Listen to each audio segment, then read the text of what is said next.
Mezclando las guitarras de Berta y Cancio,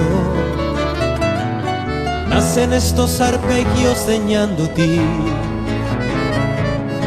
con la sonrisa tibia de un río manso, de Don Jacinto y su dulce canto, estironeándose un mandillí.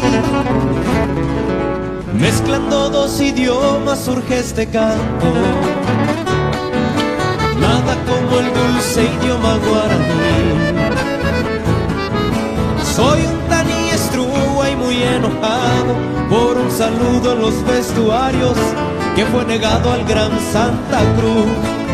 Natajupi mi mano a la visera, Atampollo ya se embarca a mí, al gran Emiliano y a su 13 Tuyutí, al Maracapú de Camba y Echeverría y a la inmortal voz de Marco de Brí. ¡Qué bueno!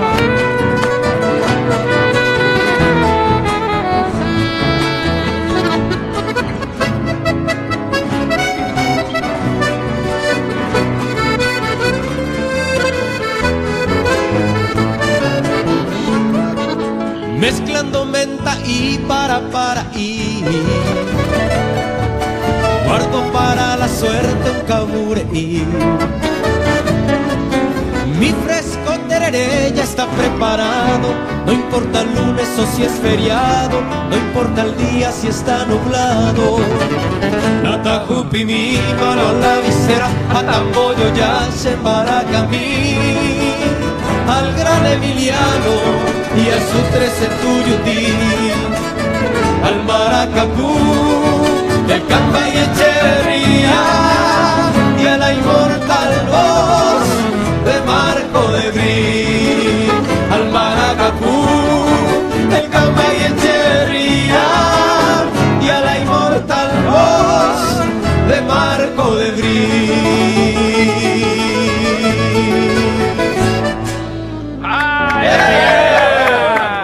¡Qué bueno! Qué linda canción, Julio.